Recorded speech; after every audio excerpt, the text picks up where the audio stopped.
you've got an f11 with the back end down like this, you need to diagnose it. It's not always just the airbags. So let's go through how we're going to diagnose this. I'm going to make a really quick video here. So the first thing I like to do is just simply check the fuse. You can set the fuse out if you want, or you can just use the power probe or whatever. So we've got 12 volts both sides at fuse. We don't really need to worry about doing anything else. That's for the tailgate, that's the one for the compressor. Then we've got the compressor relay.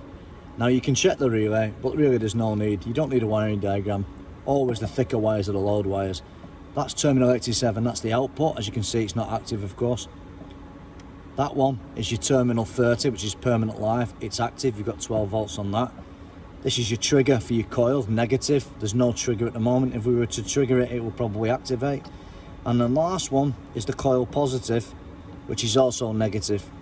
So in order to actually trip this, to actually make this work, we would need to ground this, and we would need to put a positive on that. The easiest way to do this, the safest way, is to connect a fused link from terminal 30 to coil positive, and then we will trigger the negative. That'll energize the coil, pull the relay closed. That way we can do it there, but it'll probably overload the power probe, and I don't really want to do that. So we'll just make a jumper wire with a fuse, and then we'll trigger that. So to activate this relay, we would really use Autologic or Ister or something like that. But what if you don't have access to such tools? Well, like I said, it's not too much of an issue really. So on these relays, because the BMW ones, they're really useful, because they actually have the outputs written on there, and that's 87, and as you can see, that's terminal 30, and it's terminal 30 what we want. We want to bridge terminal 30 to terminal 86. So we'll do that. I'm just looking now, just make sure I don't get the wrong one. Terminal 30, so like I said, red and white is terminal 30. So let's just make a jumper wire, whack it in there. Trying to make a good contact, obviously. We don't get the relay colours mixed up. There we are, it's jumping already, is that? Because there's a ground on it. And it don't sound so good, does that compressor? It sounds pretty goddamn bad. So what we can do, we can put the amp meter now around the terminal 87 output from the relay, and we can measure the draw of the compressor. Now usually on these compressors the draw is somewhere like 16 to 25 amps in a normal one, and if they start going a bit higher than that, it's a 40 amp fuse. I mean, they can go much higher than that. They can go to, like, in theory, 40 amps, but generally healthy ones are sort of like, I've seen them as low as 60 and as high as 25, and when they start getting in the high 30s, they're starting to wear out. So we'll do that again with the but this time what we'll do is we'll put the old amp clamp on. We'll measure this, because I can get a good idea. If it's stuck, the amp value will soar through the roof, and then we know we've got a dodgy compressor kind of thing. So just bear it open, DC setting 20 amps division. We've got that on there now. It's a bit tricky, is this, really, to be honest. I'm kind of struggling a little bit space wise. I'm a bit limited, so we'll do the same as we just did before. The same type of thing as before, albeit this time I don't like this amp clamp. It's all right, but it really gets when it gets disturbed, it starts getting a bit finicky, and I don't like it at all, really. I don't know if I can trust this device at all. Right, let's have another look at that. 16.4 amps. Theory, that's not so bad, but there's now happening. Now on these, just by doing that, it's not really enough to test anything. All you can say is that when you power the compressor motor, it's pulling a reasonable amount. It's actually pulling the lowest amount, so it's not really doing anything. It's not doing any work. Whereas if it was worn, it would pull a higher amount if it was stuck or it was overheating. When things get damaged and worn, they need more current to operate, so they'll pull more current. That's not really pulling enough, in my opinion. So it's probably just dead, probably doing nothing. It's literally drawing nothing, that. Now it's totally goosed, that compressor. It's just literally not pulling any current at all. Yeah. It's working, but it's not. It's doing nothing. So it's totally smashed compared to before when we managed to get 14 amp. Raise the height a bit now, then we can test that theory of mine.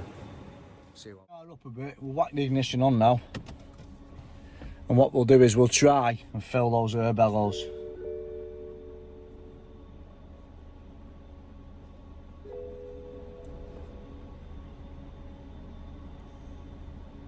I can hear something happening, but I don't think it's really going to do the job, frankly. I think it's goosed.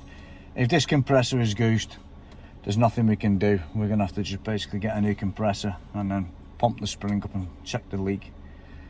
But no doubt it'll need one. It'll time out maybe. It might be working, I can't hear it. It don't sound very promising anyway. It's a bit slow really. Bearing in mind this machine now is waiting for the Autologic is communicating with the car via the gateway, via the EHC module, electronic height control module, and it's getting a feedback of the voltage. Well, it's done that without any problems. What we'll do is we'll get rid of the fault code. But I don't think it'll do anything. What we can do, we can look at the heights and we can see deviation. Yeah, it's not working. Look, it's 44 and 40mm deviation from normal. What that actually means is it's 40 to 44 mil in the position it shouldn't be. It needs to be as close to zero as possible. We'll just try it again. There's your sensors, rear left, rear right. That's not looking so good, is it? Says there's no voltage there, but then again, I don't trust Autologic sometimes. We need to look at that again. Voltage supply is okay. Let's try it again. Oh, shit.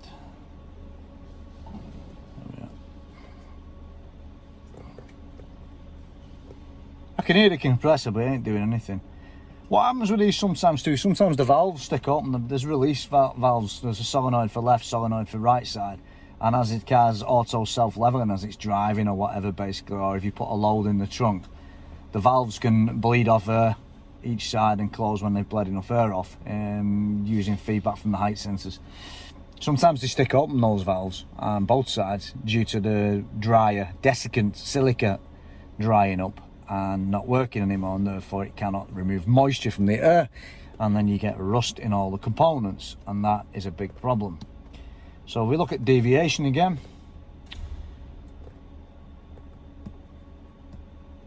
Yeah, it's even worse now, doing nothing now. Right, let's have a look. There's one we're having a few issues with, and what I'm going to do, I'm going to put some of this on. It's just leak spray. If you haven't got this type of stuff, you can just use fairy liquid. That's an Arno, so that's been done at some point, been changed at some point as that. Don't breathe it in, it's horrible stuff. Get it all around everywhere. Like that. Same on the other side. This is actually the original one. Look, you can see it leaking there. It's even out as that. So that's the cause of the compressor running on all the time. That's absolutely smashed, is that? Totally goosed. How about the other side? That's quite okay. Those bubbles are just like, they're not leaks then. It's important that you know what's leaking and what's not. They're not leaking, that one's not leaking. They're just like, in my opinion, superficial bubbles. Just wipe them like that. If they don't come back, then you know they're not proper leaks. Yeah, so it's just one side what's leaking. That's been replaced last year, that's. Let's have another look at this now. It's well developing now, that look. It's frothing like anything, is that? Yeah.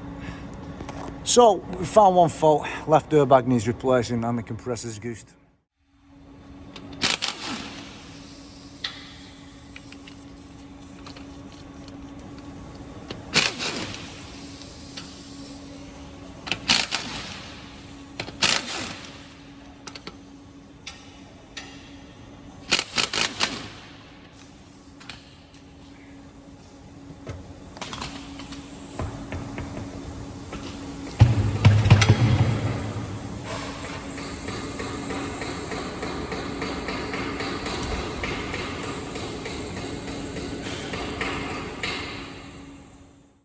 So they're dead easy, these actually. They come out really easy. We depressurised it.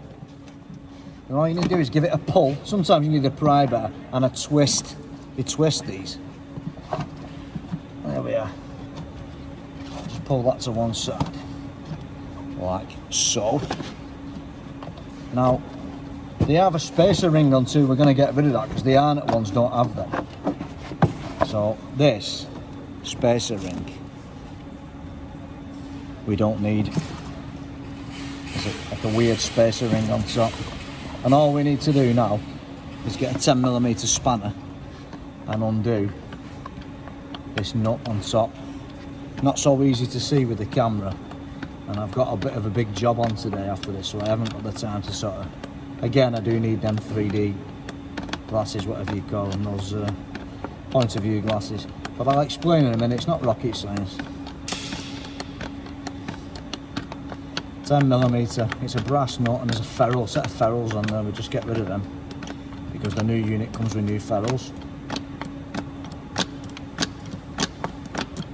And there we are. And then we just undo that nut at the top now as best we can. Like so. And pull that out there.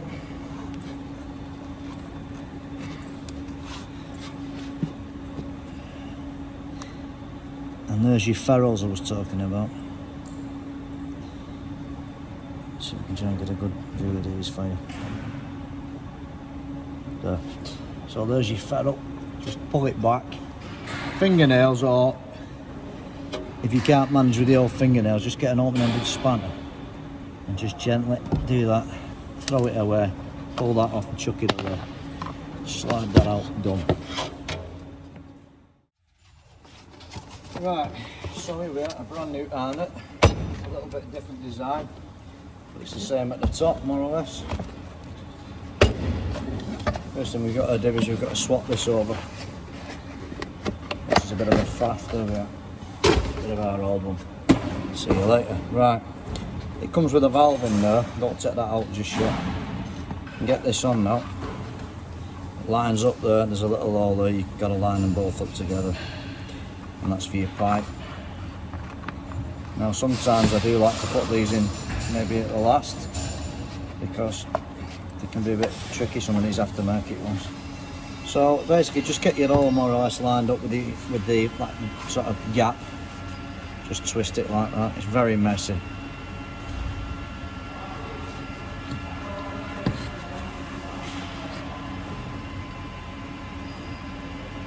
That'll do.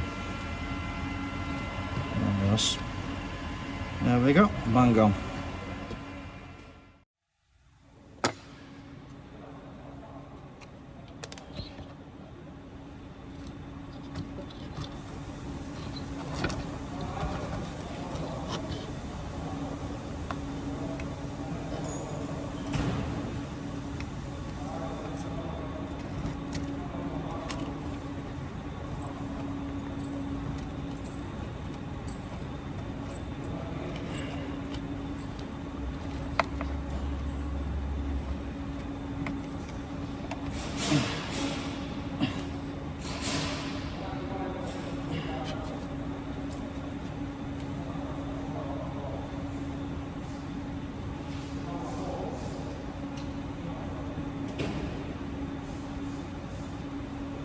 You just got to make sure this bit now, that you make sure that red pipe is absolutely in, because if it's not in properly, it'll pop out and burst, and that's not what you want, is it?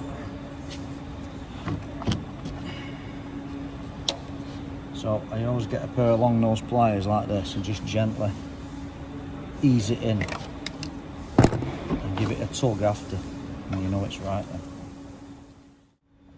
You just got to make sure you're 100% fully home there, and with the pliers, don't damage it, and just push it like that, and you can't go wrong then.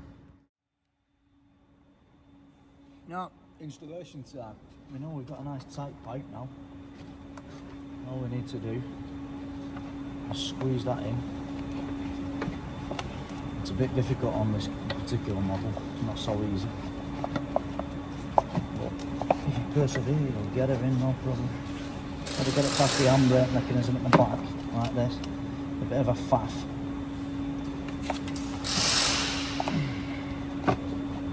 so. Trying to just get it in roughly, at least, right, good. Now we've got to make sure we don't get the brake pipe fouling or anything. That's the most important thing. What we need to do now is put this weird mechanism, we just put it in, and you've got to try and find the slot really and give it half a turn, or quarter of a turn at least. Yeah.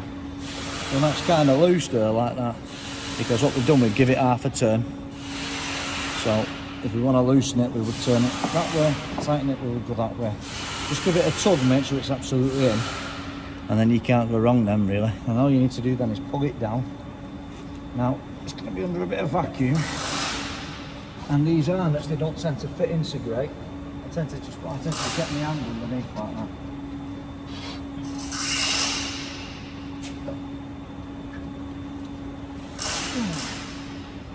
Like that.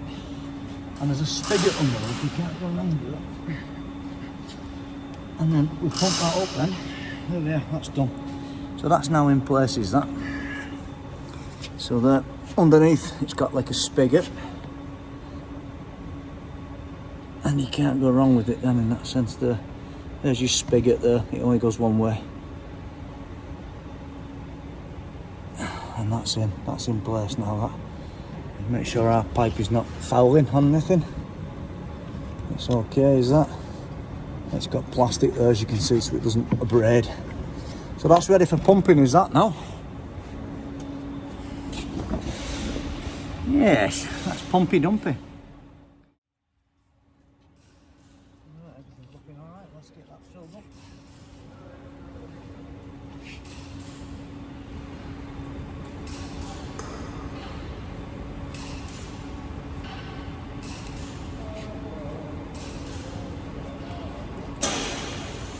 Very weak compressor, you see.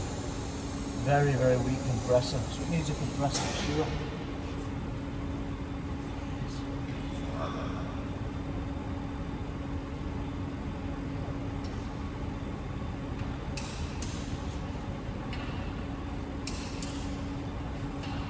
Very, very slow indeed.